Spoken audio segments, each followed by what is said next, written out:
Hello and welcome to Gotham City Knights. This is a channel focused on all elements of Batman Miniatures Game of 3rd Edition from Knight models. This specific series is focused on giving new and returning players to the game the tools and information to approach their first few games of Batman Miniatures Game of 3rd Edition.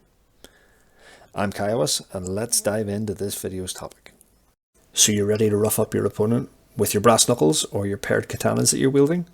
Well, let's look into how that works next. In order to attack an opponent in hand-to-hand combat, your miniature must have a tactical action which they will spend as an attack action. Then they will have to choose a target to make that attack on. For melee combat, most of the time they're going to have to be in base-to-base contact with you, so if there are more than one enemy models within base-to-base contact, please choose one. Next up, you have to choose which weapon you're going to use when attacking your opponent. The weapons that your miniature has available to them are printed on their card, and also you can choose to attack unarmed if you wish. At this point, we start assembling the dice pool to see how many dice you will roll to hit. Check the miniature's attack stat that you're using, and take that many dice of one colour.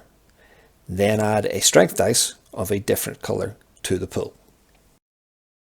Next up, your opponent's miniature is going to attempt to exert themselves to reduce the amount of dice that you're going to roll in the upcoming attack.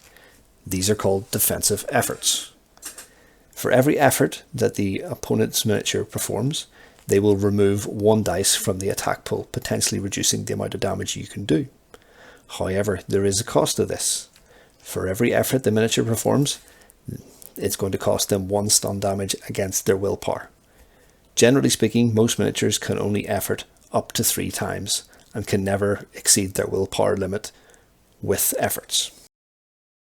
It's only fair then that the attacker also gets to effort in order to increase the dice pool once again. Same as with defensive efforts, they're going to cost 1 stun damage each, and they're going to increase the dice pool by 1 dice per effort performed up to a maximum of 3. Now that we've assembled the dice pool and the amount of dice that are going to be rolled, the attacker rolls the dice to hit.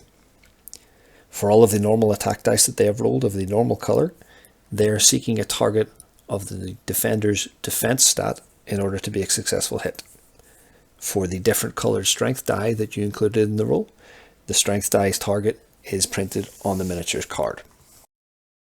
After rolling to hit, the attacker then gets to modify the dice. These will be modified through the rules and traits that are granted by the weapon they were using, or ones printed on their own character card. The types of modifications might include adding extra hits, re-rolling misses, or adding +1 to other misses in order to achieve more hits. At the end of this modify step, please count up how many attack hits you have achieved. Once again, in a 1-to-1 combat, it's only fair that the defender gets to block or try to attempt to defend themselves from your hits. At this point, the defender takes as many dice as their defense stat and rolls those dice.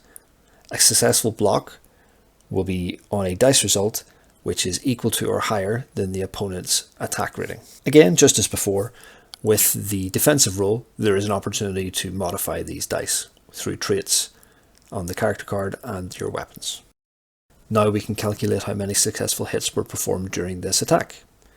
Take the amount of hits rolled by the attacker originally, and then take away as many as the opponent blocked in their defense roll. Please note that a successful strength dice roll can never be blocked. We then take the amount of successes and deal damage according to the weapon profile. So for example, if our weapon deals 2 damage per successful hit, in this case we will deal 4 damage. Note that if there is a natural 6 rolled on the strength dice, that is a critical hit, much more dangerous than a normal hit. A lot of weapons have a specific profile for what happens when a critical hit occurs, and that will be detailed on the weapon profile on the cards. If a weapon does not have such a critical hit effect, you can just knock down your opponent's miniature if you roll a critical hit. Once the attack is resolved, you can now check if enough damage has been dealt to your opponent to either knock them out or cause a casualty to them. As you understand, Batman Miniatures game has 2 different types of damage, one being stun and one being blood damage. Stun damage is measured against the miniature's willpower, and if that exceeds or equals their willpower, then they are knocked out. If the amount of blood damage received equals or matches their endurance stat, then this model is actually removed from the game as a casualty. As a golden rule of dice rolling in Batman Miniatures game, a natural roll of a 1 is always considered a failure, and a natural roll of a 6 is always considered a success when it comes to combat. Well folks, that's how you remove your opponent's miniatures via melee combat. Check back next time when we're looking at range combat. Thank you for watching and listening.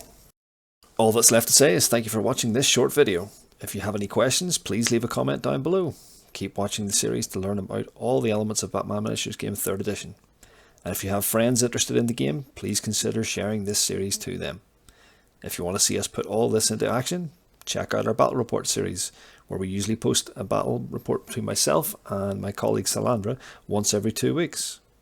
We also hope to start putting out tactics, strategy and miniature spotlight videos to continue the discussion and showcase this great game.